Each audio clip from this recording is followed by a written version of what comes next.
Hey, Fed heads, welcome to another episode of Cigar Chat. I'm your co-host, John the Cigar Surgeon, broadcast live around the world on CigarFederation.com, YouTube.com, and of course picked up on the Armed Forces Radio Network. Thanks very much to all our podcast listeners who are tuned in and subscribed. Appreciate that love. Cigar Chat is brought to you by Gurkha Cigars. Try the new Heritage, which ranked super high on Cigar Journal. Check it out at your local B&M. 'Tis the season to be buying cigars. There's deals to be had. Get it. I'm here, as always, with my host, Logan. What's going on in Fredonia, Texas today, brother? They took our jobs! No, I'm just kidding. They took our jobs! It's good, man. It's been kind of a yo-yo weather-wise. I mean, I got back from India, and we'll have to talk about that on the show. Heck yeah. Because, dude, it was a disaster. You know it's going to be a bad work trip when you land in a foreign country, and then you realize, oh, there's a hurricane coming in 6 hours. And you had no idea.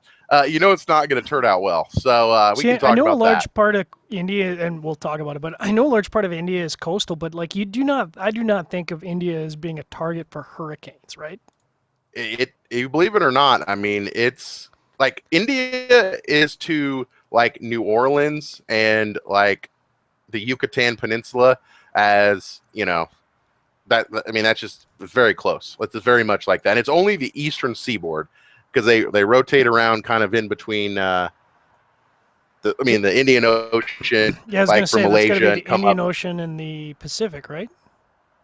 That's the Indian Ocean, and then once you get on the other side of Malaysia, you know, so yeah, I mean it's kind of both, but it's Indian Ocean, but yeah, I mean it's on the eastern seaboard, and the other thing you got to watch out for is tons and tons of tsunamis, because you get tsunamis all around, like underground earthquakes in like Java and friggin', you know, Indonesia and Sumatra just absolutely decimate the eastern seaboard of India. No, it's totally cool. I mean, all the buildings in the eastern seaboard are totally made to spec and to industry standards. Oh yeah, you know they're not like you know they're not wood huts or anything, you know.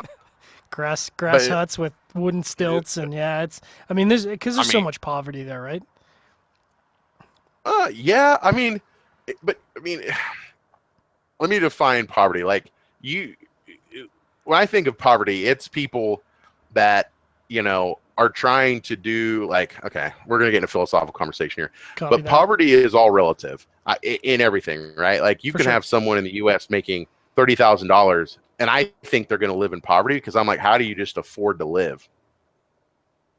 It's like the average salary is $200, you know, a month, which seems like nothing. But even people that are literally like doing like the untouchables, or people who are in like lower class, lower society, that, you know, are doing stuff like, for example, when the hurricane came through, their job was to go through and they're like using literally, like not kidding, a machete to try to cut up the trees out of the road. No chainsaw, machete. Yeah. And that person gets paid like nothing, right? Like nothing. Well, and they're just happy as a clam. Yeah, labor's crazy cheap there. Super cheap. And you know, like there's not really poverty, because everyone there is really happy, and that, like, even people that don't make a lot of money, it's funny, like their family system. Like I haven't seen my parents pretty much all year, you know, and I'm not going to see them for Christmas, and they do dinner all the time. Like if someone's sick, the whole family comes. Like, so it's not really poverty in the sense, like, even if you don't make a lot of money, you can't take care of yourself, because your family will take care of you, your community will take care of you. It's very weird over there. No, it makes sense. And I think for me, you know, like you think about, and we're way off topic. We'll get back to cigars in just a second. Way off topic. When I think of poverty, I think of, you know, number one, do you have a house? Number two, do you have food? And everything else kind of beyond that is really gravy. Like whether you have a cell phone or not is not really poverty. And there's a lot of people in the world that don't have a place to live and don't have, you know, 3 squares a day. So really, if you think about it in those terms, you know, if you've got that and you're comfortable with food, then everything else is kind of gravy on top, because you're probably better than a significant portion of people in developing nations. But getting back to cigars, what are you smoking tonight? I am smoking my favorite cigar that was released this year. Although the blend was already released previously, I think either probably the Surrogate's Animal Cracker. They released it because it was in a donkey D 6x60, and good Lord, people with this cigar, everyone I always talk to, said, "Hey, man, that's a great." I mean, the 6x60 version. They're like, "Man, great cigar. If you made it like, and something wasn't, Big old donkey D. a big old donkey D," and they did. They made it in a, I think it's a 5.5 by 52 robusto or 5.5 by 50 robusto. That's And good God, size. I think honestly, I think I've smoked probably 6 boxes. Wow. Dude, it's like pepin at its finest, man. Casper knows It how to is blend, just, man. dude, they do, man. They know what they're doing. They know I what they're doing. sometimes I even think that the Atelier and Surrogates combo of those 4 guys is, I hate to say it, no offense, Pete, but better than some of the stuff you put out singularly by yourself. Ooh, dropping shots across the bow very early on in the show. I mean, I know, but I'm saying, like, recently, if you think about it, Surrogates Atelier versus Tatuaje. I mean, that you think about each of those brands in certainly in the boutique world, they're all kind of juggernauts, right? Like you're Oh, talking shades and degrees of juggernauts at that point. I mean, I was looking back at some of the videos that we did this year, and like you look at some of Pete's shows, like Cigar Chat, the interviews with Pete and stuff like that, and just one of his shows on our channel is more popular than like 3 other appearances oh, by for somebody sure. else, which is crazy. I mean, crazy because Right. we've had some big names on the show. I mean, I not am surprised. I Not am surprised. I'm smoking something dirty, What little are you smoking? dirty, little Micarita Dirty Fina Rat? Larga. Oh yeah, Dude, so dirty, another so good. good one. Yeah, it's so good. It's so good. I mean, Yeah, and I I think he did a great job with the Sober Mesa. Have you smoked the the Short Churchill Sober short. Mesa? I actually, the store just got 10 boxes and I ordered 2 before anyone else because I didn't want people to order them. Because that thing, I It's was going to good. say, dude, other than the Surrogates Cracker Crumb, if I was going to give out an award, and I can't give it to the Surrogates Cracker Crumb because it would win, but say that wins my favorite new release of the year. If I was going to say which cigar came out with a line extension and a blend they already had that just rocked my world, it would have been the Sober Mesa Short Churchill and or the Roma Craft Neanderthal Shallow Gene Pool. Although I know it was released, it's full production. I would just Who's like I would just like kind to to like question my logic here?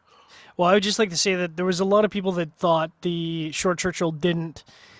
It's a little rough, right? Like the Short Churchill is a bit of a heater, right? And there's a lot of people Yeah, that don't necessarily gravitate towards that. That is right in my wheelhouse. me too. And, yeah, it lacks a lot of the, what would you say, nuance of the regular line, but it's a, It's not balanced. I mean, it's not. Okay, let me rephrase. It's not that it's not balanced, but for what it is, but it's very, like, a good word would be very unadulterated.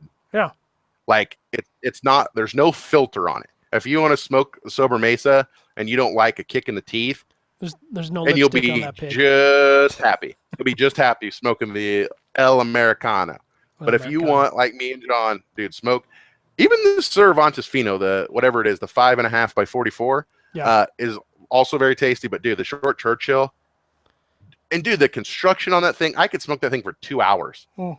And you know how fast I smoke, Mm-hmm. and that's how well that thing's put together. Yeah, I picked up Fiverr last time I threw the States, actually, and that really was You based did.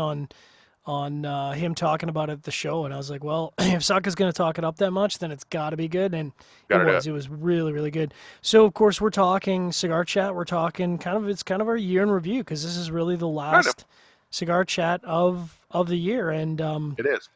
I kind of think back. It's been a year, man. Like it's been, I kind It's of been a rough year, bro.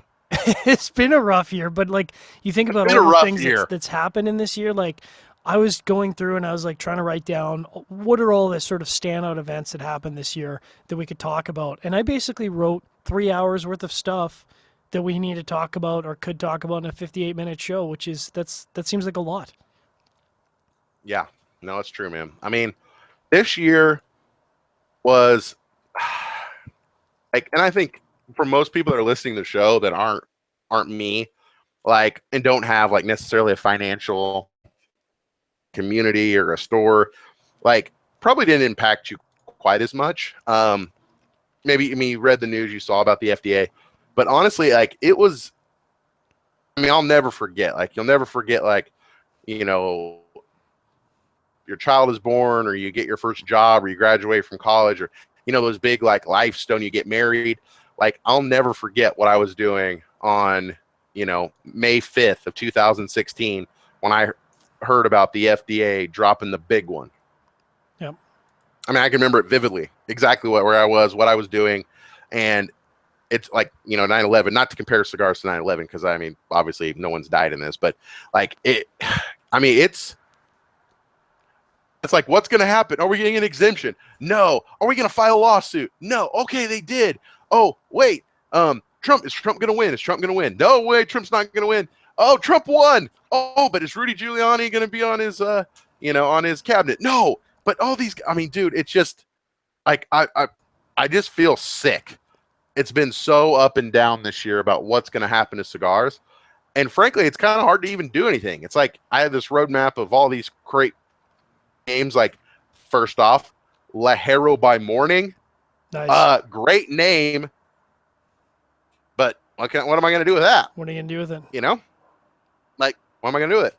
I mean, what's going to happen? So, I mean, it's just been a very, very, very unique year, and a very much a year of like, just, oh man, my heart hurt all year just for cigars. Yeah. But anyways, I could get off my soapbox now. You can go ahead. So I'm just going to do a high level, and then we can kind of get into it. We've talked a bunch about the CigarChat cigar safari that we did back in February with our coconut shovels, building houses, changing lives. So I don't think we need to go over that again. We've talked about it on previous shows. We've certainly talked about the IPCPR. I don't think anyone wants to hear about that unless they're talking about the 2017 IPCPR. I think one of the things we haven't talked about is the death of Fidel Castro, and the reaction in Miami, and some of the reaction to the bloggers from the reaction in Miami, which we could definitely talk about. I want to talk about that, what that means for Cuba going forward, and obviously the Cuban cigars to the American market we kind of touched on, but we really didn't talk about Castro's passing. Rob left SigFed.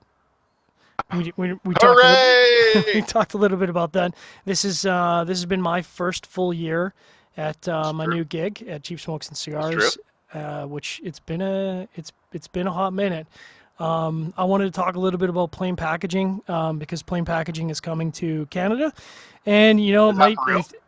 I mean, they haven't announced when it's coming, but we are confident that the earliest it's probably going to be is third quarter of 2017. But we have heard discussions that it might get pushed back to 2018. But regardless, it's going to happen, and unless there's an exemption to cigars, that's going to have a pretty big impact on the cigar industry in Canada. So we can definitely talk about that. I have a lot to say about that. Of course, this is the time of the year for cigar lists. Everyone's getting their cigar lists out. I'm trying to get my cigar lists out, and I kind of, I was going back trying to remember what I smoked at the beginning of the year, in the middle of the year, and making my spreadsheet, son.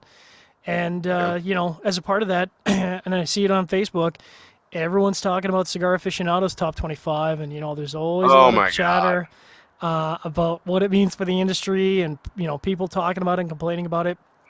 And then sort of looking forward to 2017, we just saw AJ Fernandez acquired Sosa Cigars, or at least their brands. And sold his factory. Crazy. That's, I mean, and I look bananas. At that, I was kind of expecting more of that right around maybe a month or two after the IPCPR. To me, I mean, it's huge. It's huge news, but not shocking news, because this is the kind of thing we're going to start to see, especially going into 2017, acquisitions and mergers and whatever. And maybe, we could talk a little bit about, not to spoil our postings or my postings or whoever's postings, but favorite factories of the year, and, maybe a quick redux of the top cigars of the year. And then, we got all of 2017 to look forward to. So maybe we'll start it out with a nice light topic. What do you think about the passing of Fidel Castro? That's a light one. Let me just say this, and I don't want to offend anyone, is that I've learned through a conversation that I had with a Cuban American last September of 2015 about their feelings towards Castro. If Castro is mentioned in any other light other than being the worst person to ever walk the face of the earth, you're going to offend every Cuban American on the face of the earth. So just be warned that that's going to happen. Now, what do I think of him passing? Hell, I mean, I thought he'd been dead. They just had him on ice because I mean he's been dying for like 5 years now, right? Yeah, pretty much. I mean, change. I mean, I don't know. I mean, I can't speak super intelligently about it, but I mean, I know that from everything that I've heard, is his brother's a bigger jerkwad than he was. So I don't think for the Cuban people much is going to change, honestly. Then is our cigars going to open up and all that kind of stuff? I mean, that's a whole other topic, but I mean, it's not like he died and there's a complete regime change, right? And Yeah. they just ushered in, democracy. Like that hasn't happened. So really, it's like nothing really happened. Grady died. Wonderful. I mean, did it change anything? Not really. So I don't know. What's your thought? Well, I mean, I understand. I think the reaction for a lot of, first of all, there's a lot of Canadians who maybe, have a different view on Castro. I don't have a different view on Castro. I think my view is probably very similar to a lot of Cuban Americans. That It reminds me of the line from Samuel L. Jackson in was it a Time to Burn or whatever that movie was, and he's like, yeah, he's dead, and I hope he burns in hell. And it's a really harsh thing to say, but like I think if people actually understood the history behind it, like this guy was a tyrant, and I think there's probably this attitude of people to maybe not recognize some of the really, really awful, terrible, brutal A lot of things bad that. stuff. Oh, a lot of bad stuff. I mean, like you start piling up and you go, internment camps and jailings and murders and assassinations, and that's the tip of the iceberg. I mean, that is the tip of the iceberg for the things he did. And then you pile into that people had to flee their homes, and some of their family members were killed by his regime. They lost everything they owned. And again, that's like 10% of the story. If there's there's a really good documentary on Netflix right now, and I just completely blanked on the name, but it's like a 9-part series on Cuba, and it's probably a good eye opener for people who aren't really in tune with what's going on in Cuba. So I think my feelings are although I did not have any family that died in the Cuban regime and I did not lose any property, I can completely get why people would be cheering in the street. That makes perfect sense to me because That makes there's perfect so sense. much I mean, I would never take that away or speak badly about people who are doing that because I get that. Like, there's so much terrible stuff associated with him. And you're right, Cuba did not change as a result of his passing, No, nor do I absolutely expect not. it really to change under Raul. But I think so much of that is associated with him personally that, it was kind of this giant release that some people have been waiting friggin' 60 years for him to die, Yeah. maybe even longer. So, I do mean, I I think think it's a bit premature, right? Like it's like I mean, and this is don't not trying to offend anyone that's Cuban American, but it's a little premature. Like, yeah, I mean, you're tying your thoughts about what happened to your family and stuff to Fidel. But I mean, it's the system, it's his brother, it's his lieutenants, and it's kind of like you're celebrating in, the bottom of the eighth in the World Series, and the other team still gets another at bat, right? You know what I mean? It's Yeah. like way premature. Like I get it, the release, but like the happiness should come when you get to go back to Cuba and your land that was taken from you 60 years ago, you get that land back. Do you know what I mean? Then you Well, rejoice. and I think part of that is definitely they're looking as he is. I mean, definitely Raul is not going to change anything because Oh God, no. he's out in 2018 anyways. But you look at Castro was kind of the stopping block for any potential for anything to move forward. So there's a lot of emotion that's attached to that. Anyways, I just hope that things improve for the Cuban people and obviously, Yeah. not taking anything away from Cuban Americans. I just remind our audience you're tuning into Cigar Chat, broadcast live around the world, heard on the Armed Forces Radio Network. Cigar Chat is brought to you by Gurkha Cigars. Try the new Heritage, or Old Heritage as it were, 93 rated Heritage, or the Heritage rated Maduro. 'Tis the season. Smoke a Heritage, smoke a Maduro. Smoke, smoke, smoke, smoke. Just And of course, just do it. just do it, just smoke. And of course, we're talking about year in review and just kind of touched a little bit about Castro. Moving on from Castro, Rob's gone. Yeah. Well, hey, he kind of worn out his welcome a little bit. No, I'm just kidding.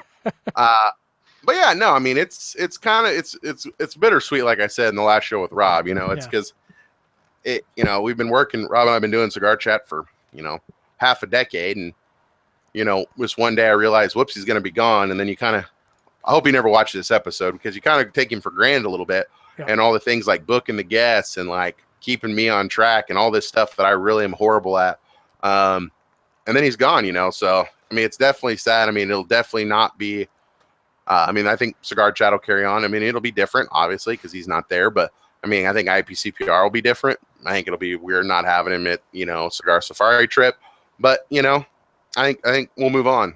I mean, he's on to bigger and better pastures. I think Bittersweet is a good way to put it. I'm super excited for him and his new opportunity with Mombacho.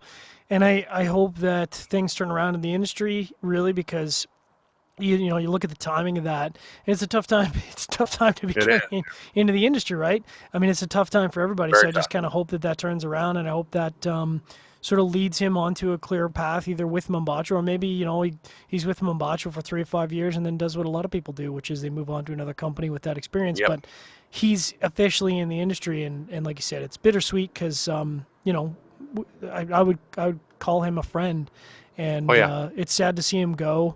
Even though he's not really gone, you know, he is gone. So, yeah, a little bittersweet. True. Do you want to talk about cigar lists, or do you want me to do a rant on plain packaging for? Let's do a rant on plain packaging. So, just as a precursor for those who aren't aware, and this is the kind of stuff that you could potentially see in the States if legislation isn't overturned. This would be really the next step with the FDA. So, quite a number of years ago here in Canada, tobacco really turned into 2 categories, and we call it dark or light. And if you go to buy tobacco anywhere that really isn't a tobacconist, an official tobacconist, and there are not a lot of tobacconists. I work for a tobacconist, and we are a rare breed because it's a tough model to run. And tobacco's on the decline, there's no question. You know, we don't have the same level of cigar smokers in Canada that they do in the States, that you guys do in the States. So the background is all tobacco products in all stores other than tobacconist are called dark. That means you can't see them, they're hidden, and there's no advertising, there's no price indication. You have to ask for that product, and only at the point where you ask for that product and pay for that product can you even interact with that product. And that's called dark, and that's how it's always been. So what they've talked about bringing in, and what is almost certainly coming in, is plain packaging like Australia, which means now not only is the product dark for dark stores, but for light stores like us who can, you know, a real big thing is having this product out on display so that people can see it and interact with it. They can't touch it still because that's the law, but they can see it, and they can, you know, go through a humidor and see all the brands and see all the boxes. All of that, including the bands and cigars, will be obscured. That is, you'll have a plain white or gray or green band just indicate. So like if I was smoking the Mi Querida in Canada, which I can't, but if I was smoking the Mi Querida in Canada, it would say Mi Querida, and that's it. You wouldn't have this, you know, ornate gold band with the spiky pieces on it. You wouldn't have any. I mean, this is, you know, this isn't as fancy as some bands get, but you wouldn't have any of this. It would just be plain paper. The box that it came in would be a plain, probably in a cardboard box, and all the products we sell, from pipe tobacco to whatever, would be completely plain. And no one wants to have a feature humidor with, you know, 1,000 boxes of cigars in it that are all plain paper, plain cardboard packaging. And, you know, potentially that is something I'm positive, 100% positive that when, you know, if the FDA gained enough ground, that would be kind of the next step in their battle to prevent people from smoking any tobacco products at all. Yeah. No, absolutely. Oh, biscuits. Yeah, dude. I mean, Biscuits. It's just biscuits. No, dude, it's a mess, man. It's an absolute mess. Like, and I think what people don't think about is people are like, oh, well, you know, plain packaging, whatever, man, that'll lower the cost of my cigars and I won't have to. But you have to realize is that most people, I don't think most people realize this, is that unless you were reading a cigar magazine or you were online, never know that a product even existed. Yep. Like, how would you even know? Like, you couldn't ever walk into a shop. I mean, how many times have you guys walked into a shop and tried a cigar and you're like, dang, biscuits, that cigar was wonderful. And you're like, man, I want to try more of that because, you know, I really like what Viaje is doing, or I really like what Ohana's doing, or whoever, right? But if you didn't know that, walking in that store, you would have never have tried that cigar. And I think plain packaging, I don't think it'll be the next step with the FDA, John. My thought would be, is the next step will be reducing the flavors, probably a ban on flavors or much more strict or stringent around flavored cigars. Yeah. That'll probably, that in my humble opinion, that will be next. But you're right. I mean, in a step of the road, and I think probably in my lifetime, and unless I die early, which is probably a pretty good possibility, but in my lifetime, I think we'll probably see plain packaging, and that's why this FDA stuff's got to stop now. Because if it doesn't, I mean, honestly, it's kind of like I don't want to compare it to that Sherman's March to the Sea, like, and they're just gonna make it, and they're gonna burn every single town down, and they're just gonna burn cigars to the ground, like. Not really literally, but figuratively. Yeah, I feel bad for this big tax change in California. I, really worry about all the manufacturer or the B&Ms that are in California now trying to make it a living where you can't. I mean, I know what it's like. If you had a complete cigar store in California now, that is a it would be prospect. absolutely ignorant if you had an online cigar store base in California.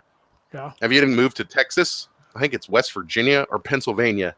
Or Florida, you'd be an idiot because you can't compete with the tax. No. The tax is almost more than the cigar is. So at the beginning, you have no profit. How are you going to compete when the world is driven, on basic supply and demand and economics?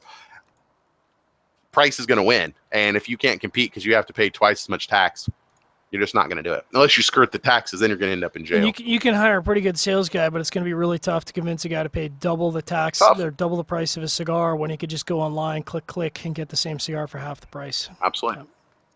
So moving on to something a little bit more happy. Rosie, this is the time for cigar lists. Cigar Journal's got their list out. Coop's working on his list. Half Wheel isn't working. I haven't seen anything from Half Wheel. Theirs comes in January. Oh, okay, that makes sense. And then, of course, the big one is Cigar Aficionado, which is always a hot topic on Facebook and social media. Always. Yeah, I know. I mean, let me just ask. The thing I don't understand is every year, and I'm definitely in the crowd of the boutique craft cigar smoker. But every year, it's kind of like the election was this year. Like, by the end of it, I'm just kind of like, people just shut up and go vote, and then just shut your mouth. Like, I kind of feel like that every year with the top 25 on Cigar Aficionado, because it's going to be the same thing every year, people. Like, you're not going to see, I mean, Viaje got in there like one time. But you're not going to see Viaje. You're not going to see, well, even though I do have to give Skip Martin credit because I think he was 15th or something. But you're not going to see typically brands like that. You're going to see big brands. I'll be honest. I'm happy for him. Shocked, absolutely shocked to see Roma Craft on a CA. I was too. Kudos to Skip because he's wonderful job. He's hustling. Yeah, that's awesome. But shocking. I mean, absolutely wonderful. I mean, I can't say that I wasn't shocked because I wasn't shocked because I knew that they had been reviewing a lot of Roma Craft products recently, and I remember a year ago he got his first review on Cigar Aficionado. It was in '88, which is still friggin' amazing, right? But I kind of figured that he would eventually land. But like, I mean, you look at some of these cigars, I mean, and it's just what I smoke every day, is not on this list. And people just have to realize that this list, it is what it is. You know what I mean? Like, you can't get butthurt. You can't get worked up about it.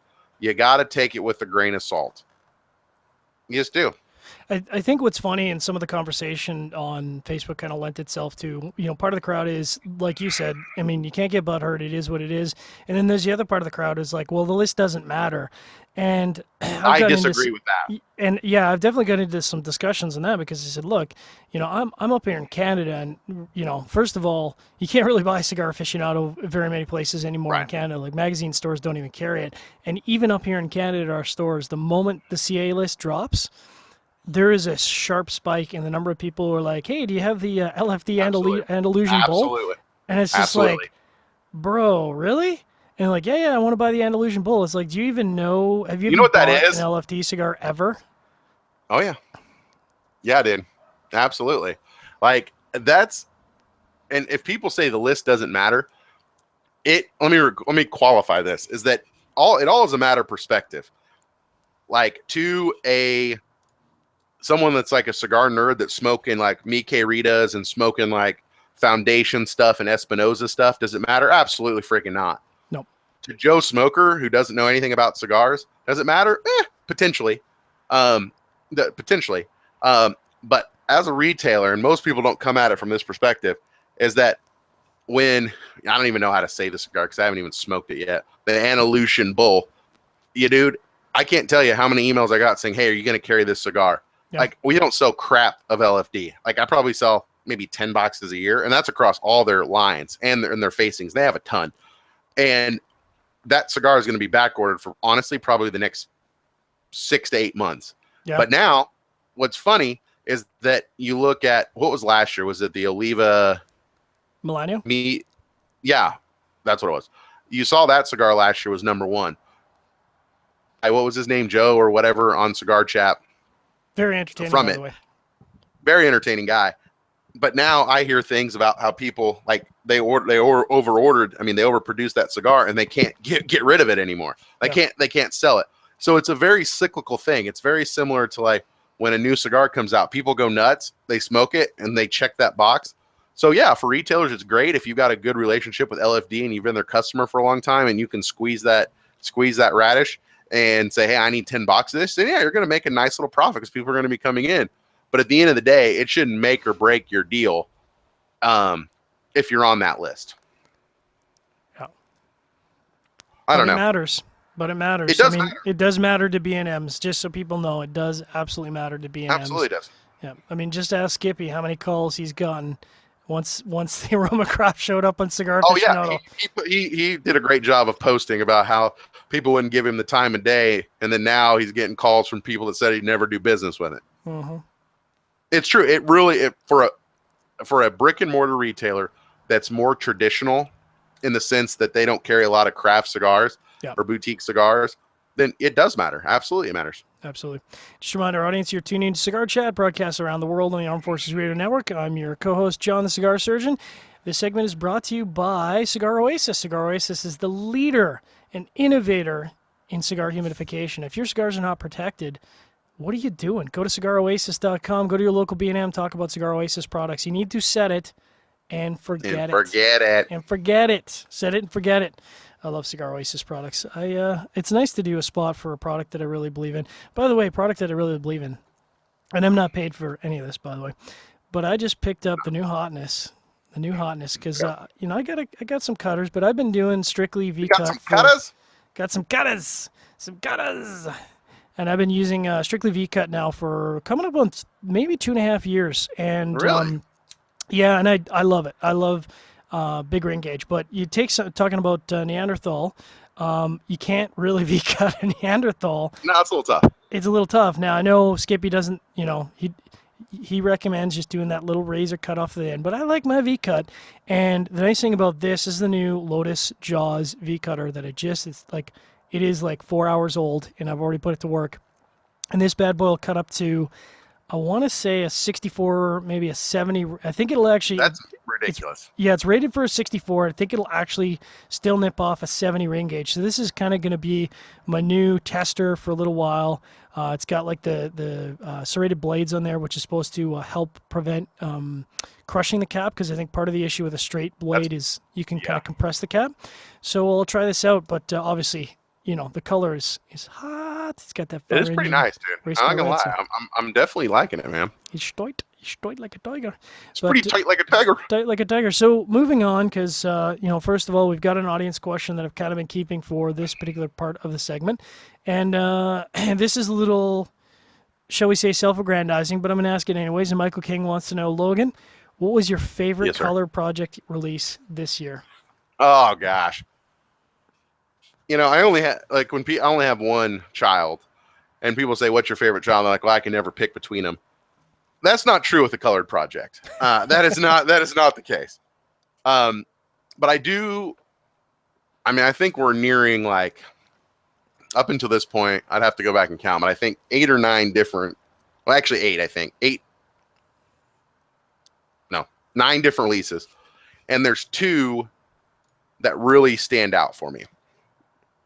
One of those being the Tiger Kitty Soft Paws, just because, I mean, dude, I've been wanting to make a cigar with that name on it for 3.5 years now, and I've been wanting to make a Connecticut that didn't suck.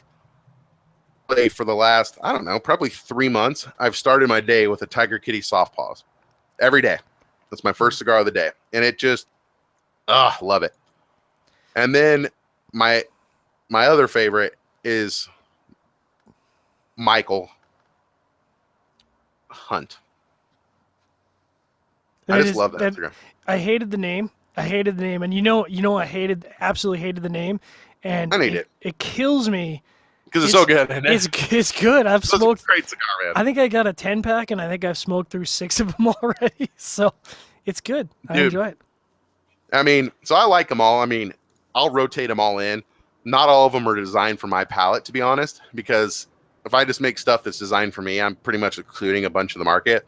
Like, honestly, like the salmon patty, that actually, believe it or not, the first run we brought that back, and we're going to do another big push on that, and it'll be the last one will be done. But the first 500, like, I smoked that cigar and I was like, dude, I just don't like this. And I had a few other people who are on my, friends of friends that, smoke cigars and tell me what they think, just because I have to have a little more perspective than mine. And they're like, dude, for a mild medium cigar, this thing is freaking phenomenal. And I'm like, I just don't see it. So I trusted their judgment, and all the feedback I got about the salmon patty, people freaking loved it. But I can't even hardly smoke it, to be honest with you. Like, I freaking hate it. But that's outside of your wheelhouse. You're not the Connecticut, light, medium. No. I mean, heck, even to go below medium for you is outside of your wheelhouse, really. It's outside. I mean, I can appreciate a medium, but anything mild, medium, or mild, or extra mild, forget about it. Just might as well just be smoking paper. But yeah, no, I mean, I'm excited for the color project. I mean, we've got a lot of new stuff coming up next year, taking it to a whole new level next year, because honestly, I'm expecting even though we can talk about the FDA, because I know we're going to talk about that here in a minute, but I don't think anything's going to progress with that. So really, I've got not quite 2.5 years, or a year and a half actually, to all my creativeness and all the cigars that I ever want to do and stock up for the nuclear winter. I got to do them in the next year and a half. So you're going to be seeing a lot of cool stuff. So in that vein, Doug wants to know, what was this year's Viaje leaded for you? Do you know that one cigar that you just can't get enough of and might be hoarding boxes of them? I mean, the cigarette's animal cracker was definitely up there, because I mean, I think I'm on box 6 now, or 7. The Romacraft Neanderthal Shallow Gene Pool. I need to get my hands on some of those. And then I actually bought several boxes of this year's release of the leaded. Although, not to discount this year's leaded, but I do believe that the 2014 vintage was a little bit more superior. And finally, the cigar that I've been absolutely crushing on lately, that I just freaking cannot get enough of it, and I just forgot now because I was thinking about, hold on. Wait for it. I know, I was talking about leaded, is the Illusion Phantom.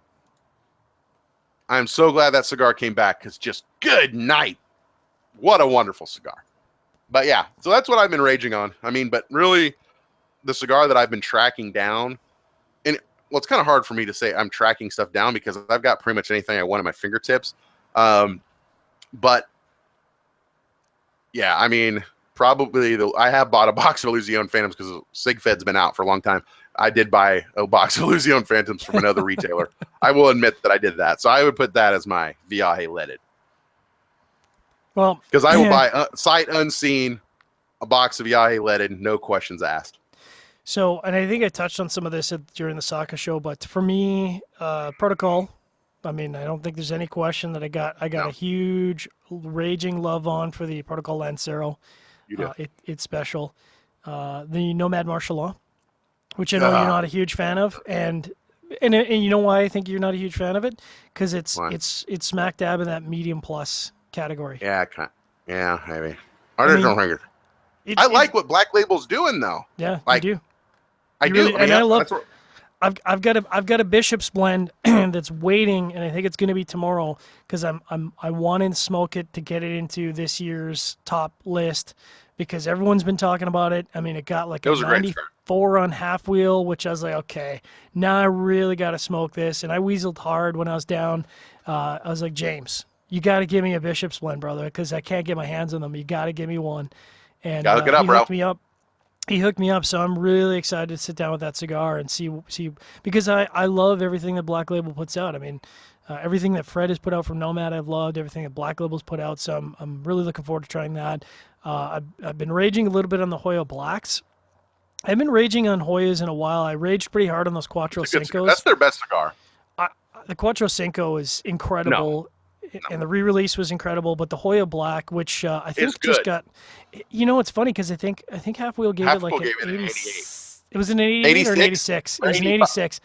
And I read that and I'm like, I understand. Like, it wasn't bad, but it wasn't great either. And tastes are completely subjective and there's nothing wrong with that. But I looked at that and I'm like, really? I'm like, not only is for me, not only is it not an 86, but that's a cigar that's going to land high in my top 25 list. And, I like Hoya product, but that's a really standout for me since the Cuatro Cinco. The Hoya Red was good, but it was outside of my portfolio for strength and body.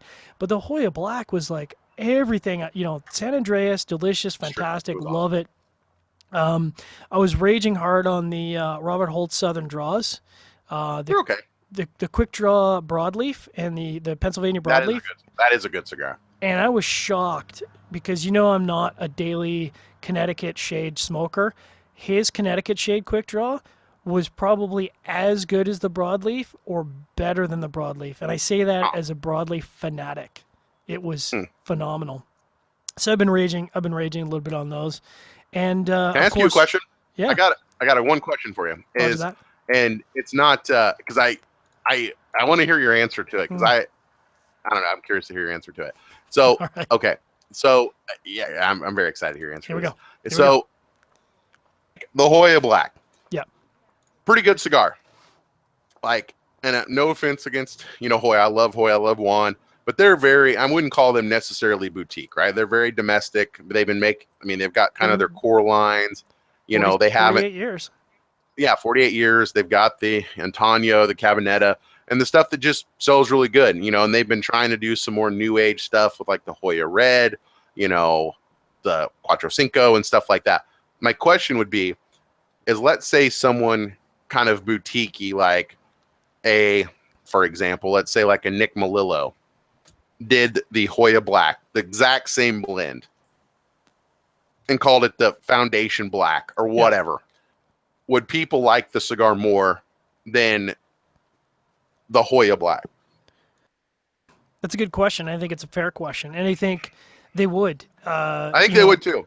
Especially if you take a guy like Nick Melillo, or even if Steve did the or Saka or anybody. Saka did a really cool Spanish twist on the Hoya Black, and it was the exact same blend. It would get more fanfare, and I think part of the reason for that is it's tough for a company that's been around as long as Hoya has to come out with something. I don't want to say it's boutique, but come out with something that sort of competes in that boutique market. Right. Because people aren't used to that. They're used to traditional Antonio, Cabinetta, like you said, that's what they're used to. And I think that's probably why the Hoya Red, when it came out, was such a head turner for so many people, because it was like, hey, this is way outside the realm for them for blend and design and banding and packaging.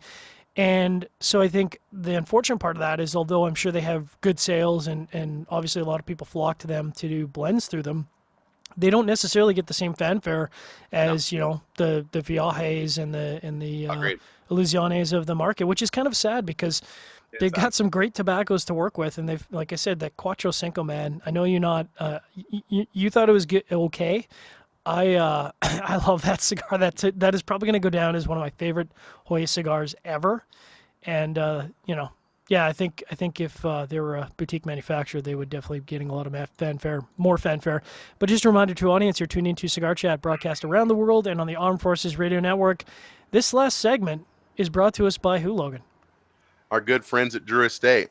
Hey, let you know, Drew Estate, Cigar Federation, Cigar Safari. I announced it a couple weeks ago. Only 2 spots left. Go to Eventbrite, check out the link, book it up. It may or may not be the last trip we ever do. Who knows? But Who it's knows? time, if you're a cigar smoker lover, to get down to Nicaragua, because it's kind of like people that said, hey, man, I saw, Jimi Hendrix at, Woodstock, or I saw Jimi Hendrix a couple years later when he was all messed up. Where do you want to see Jimi Hendrix? Do you want to see him at Woodstock, or do you want to see him all messed up where he can barely talk? You want to see him at Woodstock. So there you go. Smoke Drew Estate. And download the Drew Diplomat app today. If you haven't downloaded they're giving away so much. Like I see posting, dude. I saw a guy got one of those humidor ashtray. Oh, man, dude, those things are savage, man. Those things, I was like, maybe I could just, not take luggage down, and I could somehow convince Jesse to give me one of those, or I could buy one of them all. No, you got to be on the Drew Diplomat app to get your hands on one of those. I'd probably give part of my right arm for one of those, frankly. They're beautiful.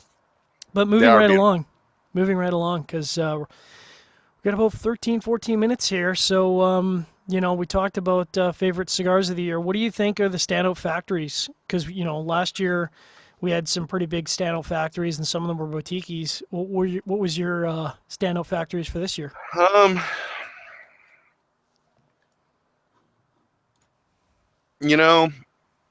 think a factory that I always like is Casa Fernandez and Tabsa, and Tabsa.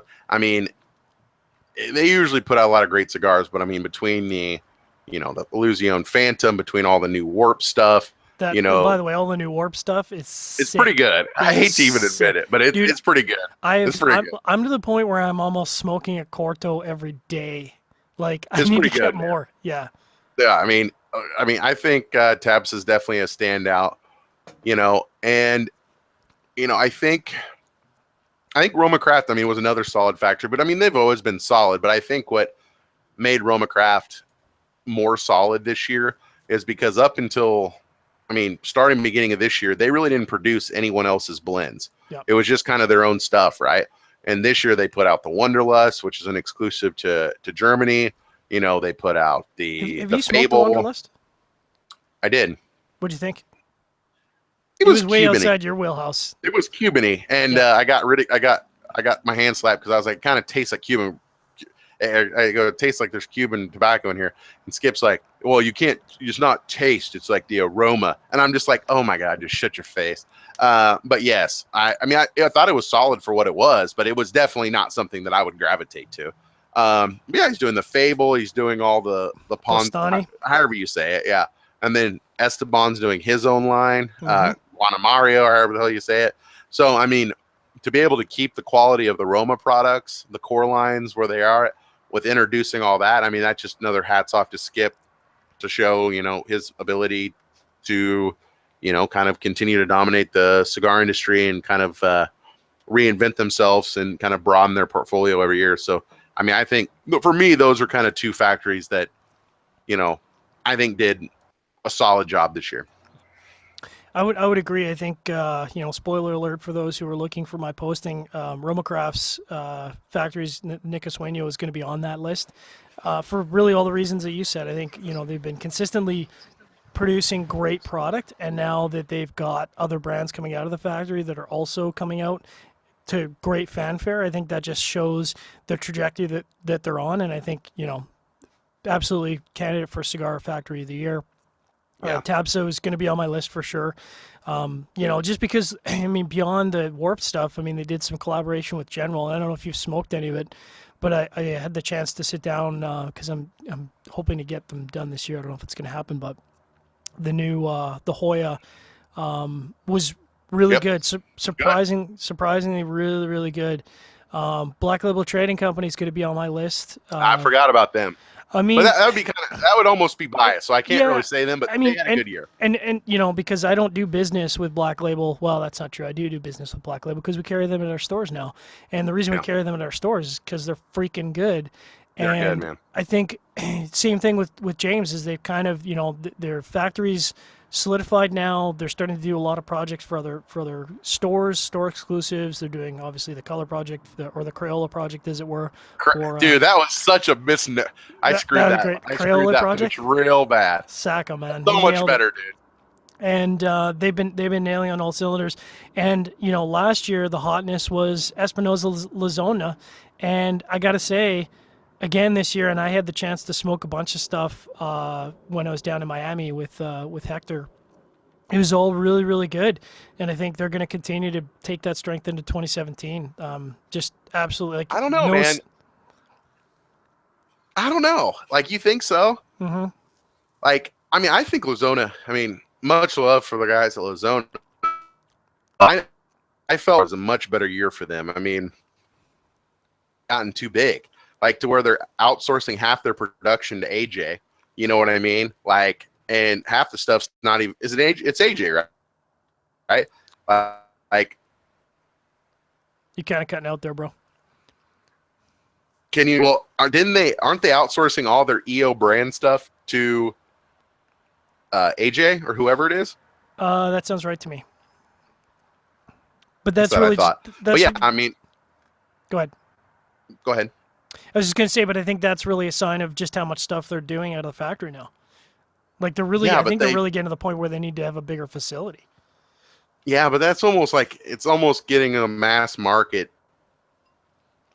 Like, and I mean, I look, I love the protocol originally, but I didn't really like the probable cause. I didn't really like the cream, any of the Moy Ruiz stuff that came out this year. Like, I didn't really like any of the Espinosa dog, which was pretty good. Incidentally, The Crossier, well, Alpha it's not made there, but Alpha Dog was really good. I'm actually surprised that you didn't like the probable cause because I thought it was like. it wasn't that good. See, I thought it would be perfectly in your wheelhouse because it's a medium full with San Andreas, but it's jacked up in intensity. And I thought, Rob was like, I don't like this, and I was like, yeah, I can see why you wouldn't like this because it's a little dirty and it's a little too full for you. And I thought that was exactly the kind of cigar that would be right in your wheelhouse. Yeah, I'm I like let me just say that, turning San Andreas fan, because I smoke a lot of cigars that are, right as you say, medium to or medium full to full. Like, that's a very segment that I'm very comfortable in. So I'm very discerning in that segment. That's fair. It was bad. I mean, I would have probably still gave it like an 87, 86. So it wasn't a bad cigar, but it didn't blow my skirt up. Skirt Like the wasn't original gonna blow up. protocol, dude, it blew my skirt up. I was like, dude, this is like heaven on earth. I think is tasty. Didn't have that experience, man. No offense. Really love the protocol. Really love that I know protocol, you do. Lancero. Looking forward to 2017 as we sort of wrap up the last really 5 minutes here of the show. What do you think I mean, there's a lot of discussion about what's going to happen in 2017, a lot of discussion about the IPCPR for 2017, all the appointments to the cabinets for for Trump and what that's going to mean for the industry, if anything. There's been a lot of chatter. What do you think in general we're going to see in 2017? What's your looking forward in the crystal ball? I mean, dude, I mean, by nature, I'm kind of a negative person. And I like to and I do that not because I'm just trying to be negative, but I mean, you could say that. But I don't know, man. I know a lot of people in the industry that the day I were like, I was talking to them, they're like, oh my God, it's over. Trump's going to be awesome. I don't think so. And if I'm wrong, then I'll happily be wrong and eat crow and everything like that. Politicians, frankly, give a F about premium cigars. There's not a huge market in it. Anti-smoking any day and just sheer mass of people. And those aren't hurting anyone. We're not, they don't target kids. Any American smoke. So it's not like alcohol. So I just don't think Trump's going to give a crap. I really don't. And I really think that we're going to see, a lot more consolidation of brands like example, Jose Blanco, taking the job at EP Carrillo.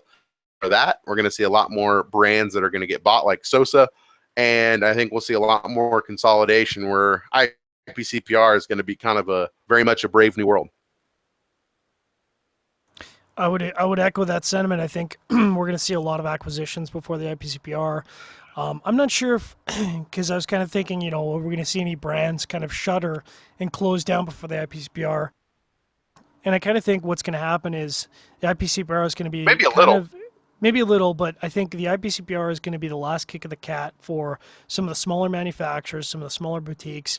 Absolutely. Where if nothing happens and changes and improves in the industry by the IPCPR, that might be the last IPCPR for a lot of well-known and very popular boutique brands. And I think, talking about the cabinet appointments, I mean, Coop has done a fantastic job of, being the sort of, like the pessimistic voice, the realistic voice in the industry to say all these people just assume that because there's a Republican Senate, House, and executive that somehow that's going to be all, candy cane and white picket fences for the industry. And, I think there needs to be a little bit of a realism check there where that doesn't necessarily mean that things are going to be rosy. I mean, all these people have been around since this legislation was dropped back in, 2009.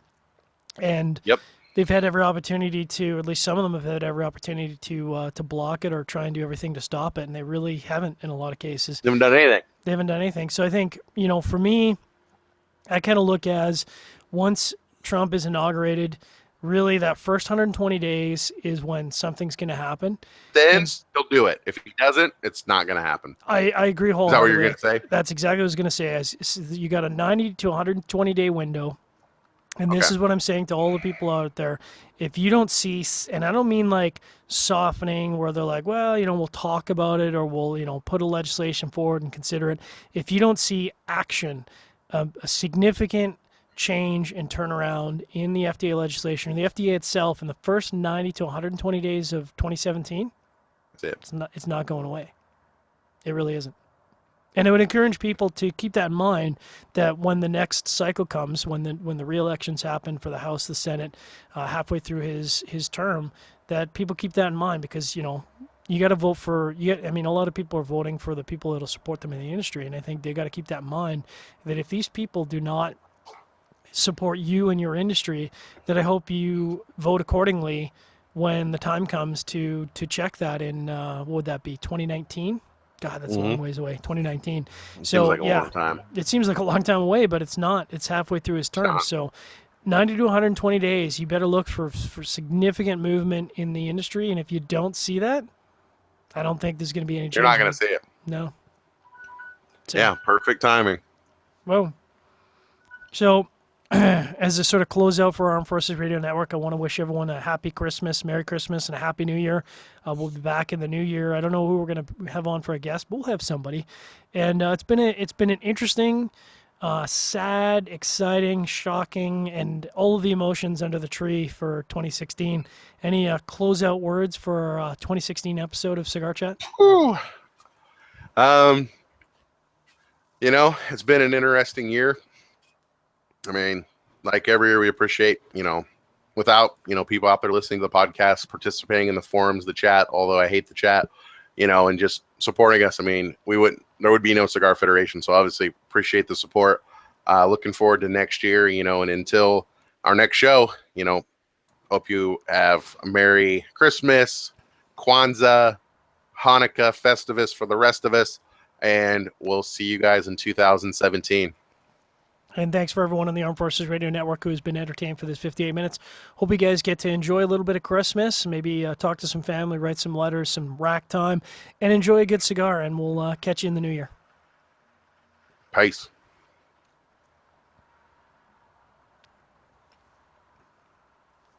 Motherfuckers. We're back. What's up, We're dog? back. So I don't know who's messaging me. We back. Someone has been messaging the ever-living Jesus out of me because my phone is just going off. And it's like, and I have this conversation with my significant other. She's like, what are you up to? You know who it is? It's Laura. I guarantee it. No, because she knows. She's like, she knows that I have a show on Wednesday and I have a show on Thursday. And, I don't know who's messaging me, but I'm busy, man. I'm live on the internet. Be like, get out to here. I'm smoking. I'm drinking. Well, I'm not smoking. I'm just holding a cigar in my hand. I'm not actually smoking it. Because you're cold. No, because I don't smoke cigars. I know that would be fucking shit'll kill you. Fucking shit'll kill you, man. I don't even know. Oh, I don't know, man, John. I gotta say, I'm not trying to be like negative Nancy or anything, but I gotta say, man, it's not looking good for this industry. It is not looking good. Not at all.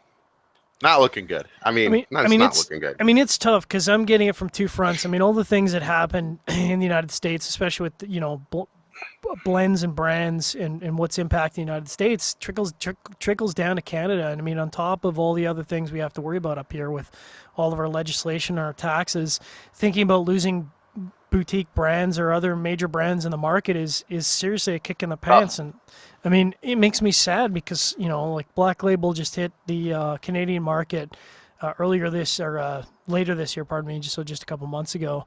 And I was excited to see them in the market up here. And it's like, I don't want to see that go away. I don't want to see that impacted by price increases, by, this whole FDA user fee crap. Like, and unfortunately, all of that's just going to trickle down. And we pay enough for cigars up here.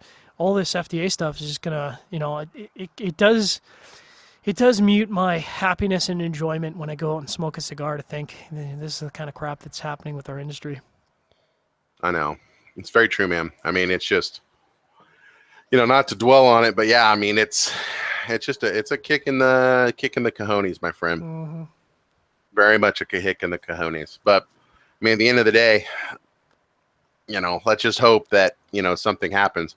I mean, there's still a lot of avenues, but I mean, the House Appropriations Bill, no dice, wasn't included, and I at the end of the day, I think when you look at politicians, cigars are just a bargaining chip. Yeah. It's something, like when you're in like a business negotiation and you add something in originally to your contract that you don't even really want, but you're trying to sell to someone, and then you're able to either back that out or give it to them for free and it doesn't really cost you anything, and you ultimately get what you want. I feel like that's kind of what cigars are to politicians.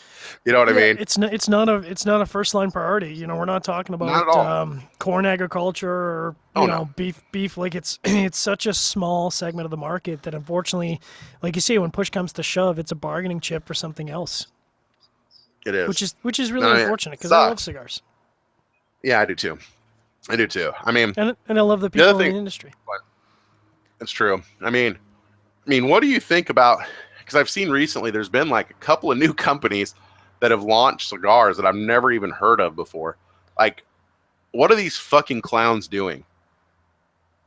Incidentally, I smoked one of those new ones, Barbacoa, the Voyage. That was but one of them, yeah. So I was like, Danny, man, you have cojones. They're like, you got some balls, dude. Well, it reminds me of Alec Baldwin in Glengarry Glen Ross, where he's like, dude, absolutely. You know what it takes to sell cigars in this market today? Brass balls. And I'm like, kudos to you, man, for trying to make it in the worst possible time to be entering the market. And frankly, he came out with a hell of a good release for his first cigar. And I think about a guy like that who's trying to make it in the market, and it's like, I just hope that the industry turns in such a way that you can make a living. I mean, I don't know what avenue that would look like, but hopefully something gives so that a guy like that or other people like that who want to enter the industry, because I like Padron and I like Fuente and I like a lot of the quote unquote mainstream brands, but I like to smoke, and I don't want to say new stuff, but you think about like Steve coming back and Nick coming back, and the stuff like that drives the industry and sort of continues to push brands and blends in the industry. And I like that. I like the idea of competition. It's good for the industry. It's good for new product. It's good for new brands. And I want to see that continue. I want to see the next, Danny Vasquez come out with whatever that cigar company is at the IPCPR in 2017. I want to see that guy show up excited for his new product. I know. And I want to see that fostered. I mean, yes, I love the existing brands, but I also kind of root for that little guy that starts up a new company. I want to see that guy succeed. I really do. No, I 100% agree with you, man. Like, 100% agree with you. Like, I think that's one of the things I would miss if cigars left, is that it's cool being like, dude, did you smoke this new thing? Did you know about this new guy? I mean, just think about to 2014, dude, with Warped, man. Warp was nobody.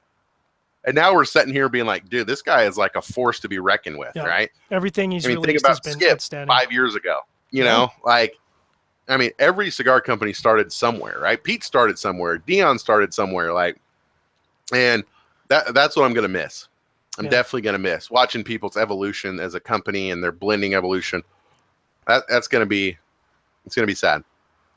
And then, you know, I mean, I don't know if it's a good thing to think about a brand or a manufacturer being bought out by a larger manufacturer.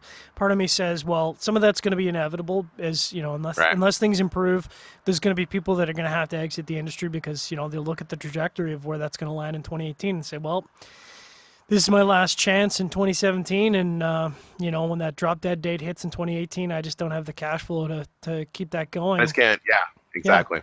So, you know, you look at that and you say, well, you know, would I rather those guys be bought out by, you know, the Generals and Altiduses of the world, or would I rather see them just make a graceful exit and then people hoard their boxes and they're done? Like, I don't know.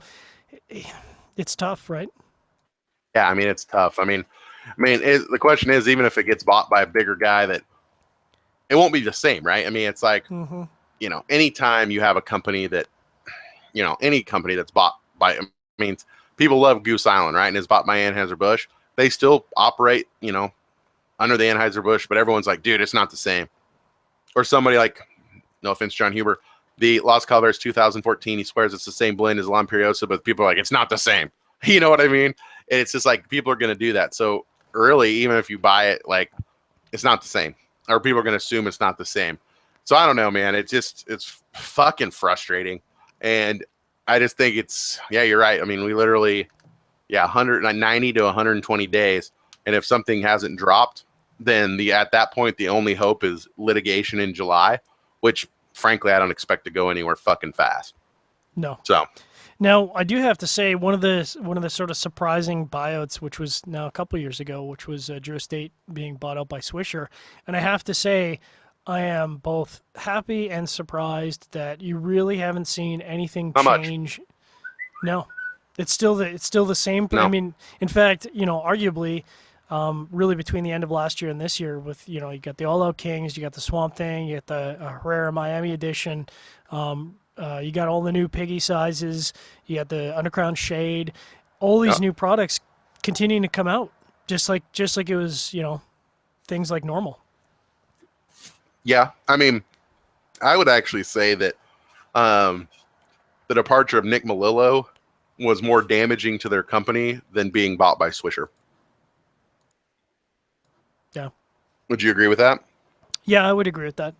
But I mean, you know, I think one of the things of when someone sort of key to a company departs like that, or something key changes in a company, I think that's sort of the crucible for that company to say, well, you know, this is either our chance to sort of not necessarily reinvent, but sort of collect ourselves and refocus where our direction is going to be. In you know, Drew Estate's case, they brought out Willie Herrera, and that was, Right. I mean, what a great A swift acquisition. move. I mean, Willie has absolutely taken that company to the moon, as far as I'm concerned. I mean, I've loved everything Willie's put out, and everything he touches for me is gold.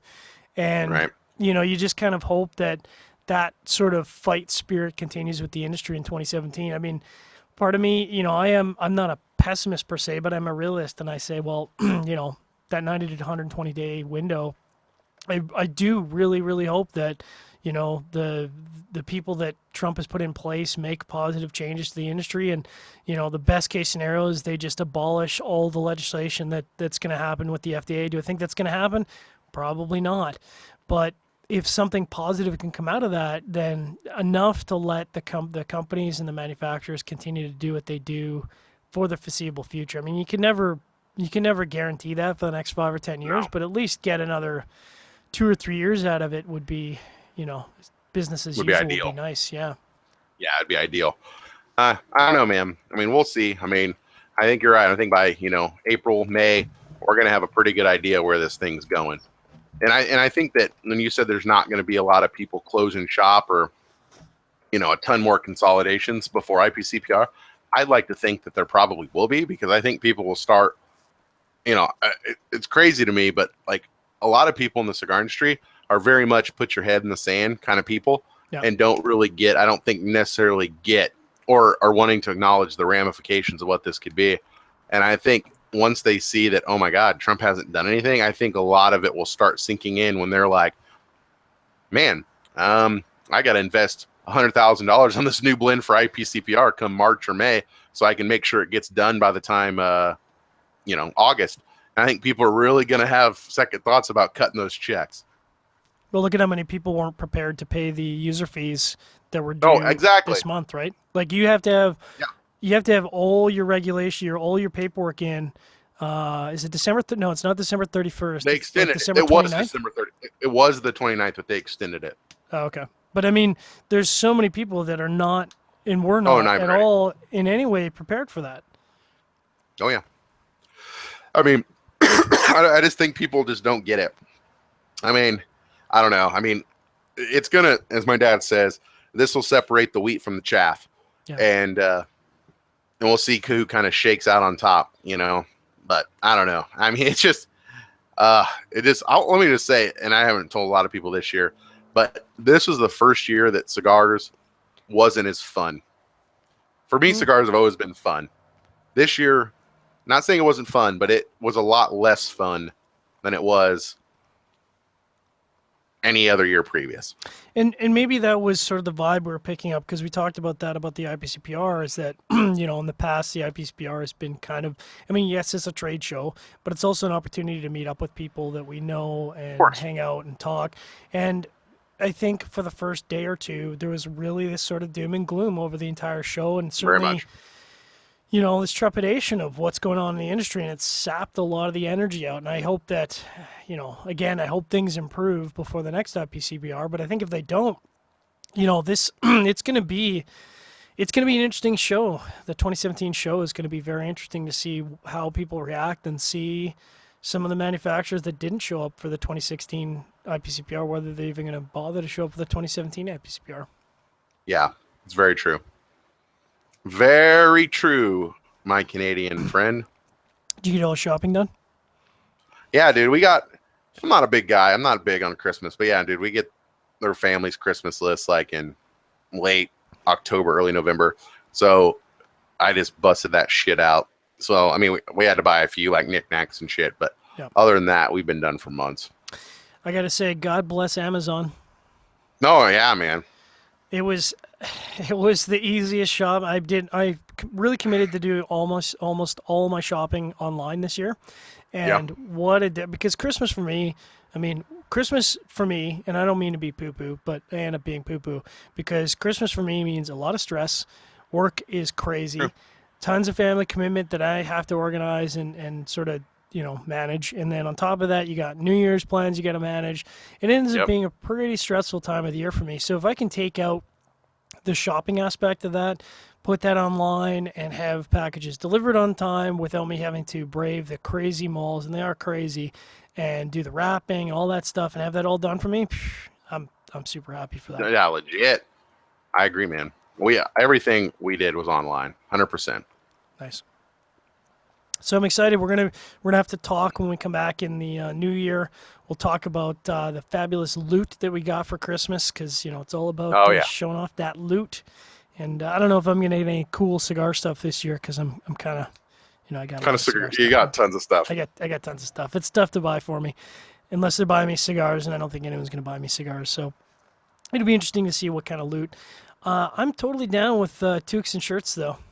Cool industry toques and shirts. Absolutely. Got my SigFed toque. I love this toque. Wear it everywhere. You and your dang toques, man. Mm-hmm. Gotta keep those ears warm, brother. Because sometimes she's cold, although it's not very bad at all tonight. But gotta stay warm. Yeah. What is it up there now? I think it's still like 33 degrees right now. Which. Oh, really? I'll sit out here for 5 hours at 33 degrees. But when it gets down to like 5 degrees or -5 degrees. Yeah, dog. No. I mean, you can only wear so many layers, and eventually, and actually, little story, just so people know, I sat down, and this is really sad. I sat down on Tuesday to smoke the new Epic Cigars San Andreas, and I was really looking forward to that, because I love San Andreas and I like Epic Cigars. And he's Dean, man. He's Canadian. You love him. Dean, I love Canadians, and I love all the stuff Dean's done. And I sat down to review the cigar. and it was crappy out. It was cold out. The wind was blowing. I was having a shit time keeping the cigar lit, and I really got to the halfway point of the cigar, and I was like, "There's no way this cigar is performing the way it should be in this. Like it's the weather. It's hot. And I'm like, Right. this is janky." And I just had to let the cigar go out. And I'm like, I can't finish the review because I'm in a shitty situation, which hopefully will be rectified in the near future. But because we're working on something, working on some Whoa. we're working on some special secret sauce up here in Nice, dude. Calgary, which Pretty legit. if and all I'm going to say is if things happen the way they happen, you might see me recording from different digs. You might see me doing some shows and some reviews from different digs. Things might change, so I've got my fingers You'll like crossed it, man. that Yeah, you will. things work That'll out be in the good new for year. you. So. But yeah, so I want to wish everyone out there who's tuned into our live broadcast, and certainly all the people out there who tune into our podcast every week, thanks very much for tuning in and supporting us in 2016. Definitely hit up Cigar Federation, joining the chat, but more importantly, joining the forums. There's a lot of great conversation that happens there. And we love our community, we love our people, and there's only 2 spots left in the Cigar Safari. So like Logan said, if you want pretty much the best safari event that happens, you got to come along. There's 2 spots left. I guarantee we'll make it a good time for you. And if you've never been on We Cigar will. Safari, you got to go. This might be the last safari that we do. We don't know, and I'd hate for somebody out there to say, well, maybe 2018. Maybe next year. Maybe next year. This is the year for you to go. Save a couple boxes of cigars. Don't buy a couple boxes of cigars. Put that money towards Cigar Safari. It'll be worth it, I promise. Any questions, just mail me. Logan at Cigar Federation. I'll tell you how awesome it is. There you go. So we'll see you all in the new year. Stay frosty out there. Have your pet spayed or neutered. Bob Barker.